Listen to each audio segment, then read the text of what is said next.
ನಮಸ್ತೆ ಧರ್ಮರತಾಯ ಚ ಭಜತಾಂ ಕಲ್ಪವೃಕ್ಷ ನಮತಾಂ ಕಾಮಧೇನು ಶ್ರೀ ಗುರು ರಾಘವೇಂದ್ರ ಸ್ವಾಮಿ ಎಲ್ಲರನ್ನೂ ಕಾಪಾಡಪ್ಪ ತಂದೆ, ಎಲ್ಲರಿಗೂ ಒಳ್ಳೆಯದನ್ನು ಮಾಡು, ಸರ್ವೇ ಜನ ಸುಖಿನೋ ಭವಂತು. Come back to Shri Guru Raghavendra veg kitchen. Please like, share, comment, subscribe. Thanks for watching my channel.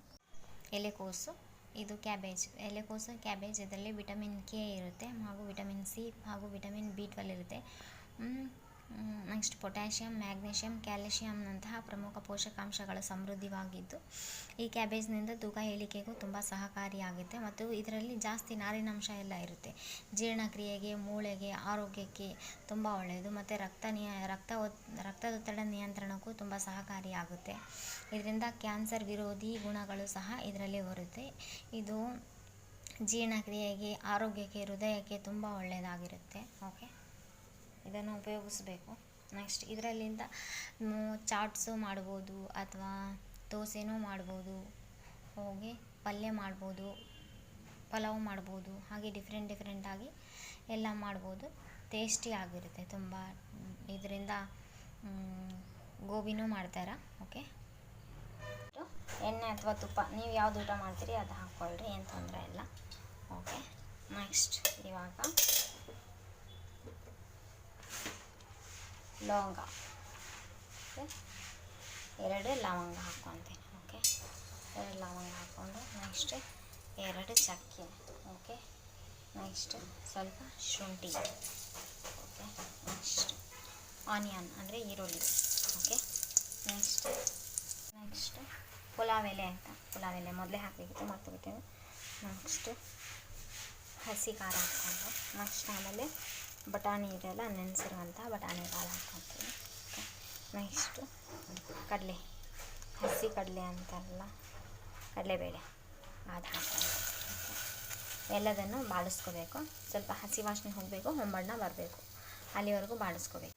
Okay, next ಹಸಿ ವಾಸನೆ ಹೋಗಿ ಹೊಂಬಣ್ಣ ಬರೋವರೆಗೂ ನೀವು ಸ್ಟಾರ್ ಆನಿಯನ್ಸ್ ಬೇಕಂದ್ರೂ ಹಾಕ್ಕೋಬೋದು, ಏನು ತೊಂದರೆ ಇಲ್ಲ.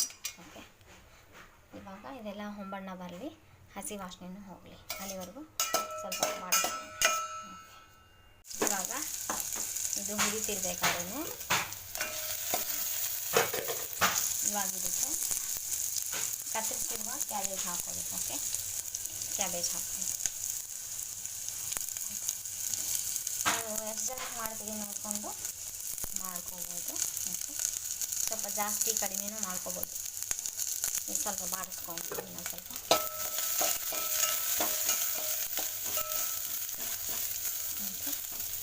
ಇವಾಗ ಸ್ವಲ್ಪ ರುಚಿಗೆ ತಕ್ಕಷ್ಟು ಉಪ್ಪು ಹಾಕ್ಕೊತೀವಿ. ಓಕೆ, ರುಚಿಗೆ ತಕ್ಕಷ್ಟು ಸ್ವಲ್ಪ ಉಪ್ಪು ಹಾಕ್ಕೊಂಡು ನೆಕ್ಸ್ಟ್ ಇವಾಗ ಒಂದು ಸಲ ಮತ್ತೆ ಟರ್ನ್ ಮಾಡ್ಕೋಬೇಕು.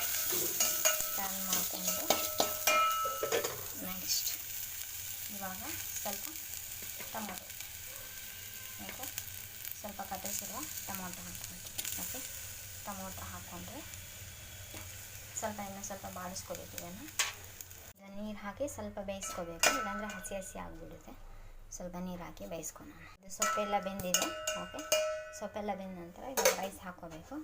1 ಬೌಲ್ ರೈಸ್ ತೊಗೊಂಡಿದ್ದೀನಿ. ಓಕೆ, 1 ಬೌಲ್ ರೈಸು ಒಂದು ½ ಆನ್ ಅವರ್ ಮುಂಚೆಗೆ ಸೋಕ್ ಮಾಡಿದ್ದೀನಿ. ಓಕೆ, ಇದಕ್ಕೆ 1½ ಅಷ್ಟು ನೀರು ಹಾಕಿದರೆ ಸಾಕು, ಯಾಕೆಂದರೆ ½ ಆನ್ ಅವರ್ ಮುಂಚೆನೇ ರೈಸ್ ನಾವು ಸೋಕ್ ಮಾಡಿರೋದ್ರಿಂದ 1½ ಅಷ್ಟು ಹಾಕಿದರೆ ಸಾಕು. ಓಕೆ, ಎಲ್ಲ ಮಸಾಲೆ ಹೊಂದ್ಕೋಬೇಕು. ಇವಾಗ ಇದಕ್ಕೆ ಸ್ವಲ್ಪ ನೀರು ಹಾಕ್ಕೊಂಡು, ನಾವು ಕುಕ್ಕರಲ್ಲಿ ಮಾಡ್ತಾ ಇಲ್ಲಲ್ಲ, ಪಾತ್ರೆ ಒಳಗೆ ಮಾಡ್ತಾ ಇರೋದು. ಓಕೆ, ಇವಾಗ 1½ ಅಷ್ಟು ನೀರು ಹಾಕಿ, ಇವಾಗ 1 ಬೌಲ್ ಹಾಕಿದ್ದೆ ನೀರು. ನೆಕ್ಸ್ಟ್ ಇನ್ನೊಂದು ½ ಬೌಲ್ ನೀರು ಹಾಕಿ ಲಿಡ್ ಕ್ಲೋಸ್ ಮಾಡಿ ಇಡಬೇಕಿದೆ.